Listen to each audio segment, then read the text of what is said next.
Hello, welcome to T H solution സാക്കിയ tutorial. നമുക്ക് ഇന്നൊരു ഐറ്റം എങ്ങനെ ക്രിയേറ്റ് ചെയ്യാൻ നോക്കാം.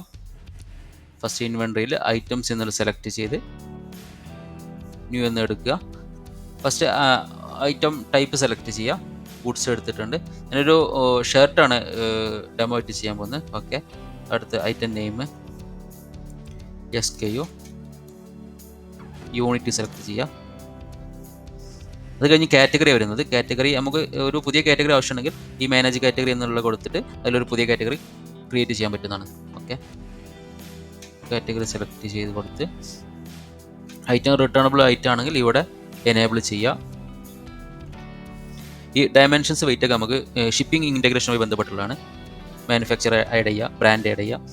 അത് കഴിഞ്ഞ് സെല്ലിംഗ് ഇൻഫർമേഷനാണ്. ഫസ്റ്റ് സെല്ലിംഗ് പ്രൈസാണ് ഒരു 1300 കൊടുത്തിട്ടുണ്ട്. പർച്ചേസ് 1000, MRP സെയിം പ്രൈസ് കൊടുത്തിട്ടുണ്ട്. അത് കഴിഞ്ഞ് അക്കൗണ്ട് സെലക്ട് ചെയ്യാനാണ്. ഏത് ലെഡറിലോട്ടാണ് നമ്മൾ ഈ പർച്ചേസും സെയിലും പോകുന്നത് അത് സെലക്ട് ചെയ്ത് കൊടുക്കുക. പർച്ചേസ് എന്നിട്ട് കോസ്റ്റ് ഓഫ് ഗുഡ്സ് സോൾഡും സെയിൽസിലാണ് കാണിക്കുന്നത്.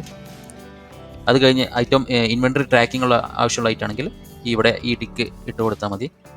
ഉദാഹരണത്തിന് ഒരു ഐറ്റത്തിന് എത്ര സ്റ്റോക്ക് ഉണ്ട് എന്നറിയാൻ നമ്മൾ ഇൻവെൻട്രി ട്രാക്ക് ചെയ്യാൻ ഉദ്ദേശിക്കുന്നത് ഇവിടെ എനേബിൾ ചെയ്ത് കൊടുക്കുക.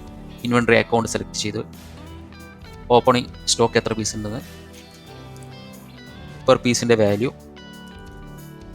അപ്പോൾ നമ്മളൊരു ഐറ്റം ഈ ഐറ്റം ഒരു 10 പീസ് ആവുന്ന സമയത്ത് എനിക്ക് നോട്ടിഫിക്കേഷൻ വരുന്നുണ്ടെങ്കിൽ റീ ഓർഡർ പോയിന്റ് സെറ്റ് ചെയ്യാവുന്നതാണ്.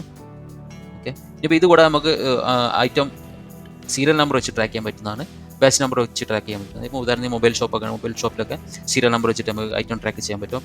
ഈ മെഡിക്കൽ ഷോപ്പ് പോലുള്ള സ്ഥാപനങ്ങൾ ബാച്ച് നമ്പർ ഉപകാരപ്രദമാകും. ഓക്കെ, ഈ സേവ് കൊടുത്താൽ നമ്മുടെ ഐറ്റം ക്രിയേറ്റ് ആയിട്ടുണ്ട്. ഓക്കെ, ഈ ഐറ്റം നമ്മുടെ POSൽ എങ്ങനെ വന്ന് നോക്കാം.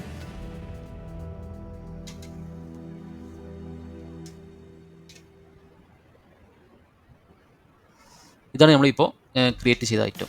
Okay, thank you.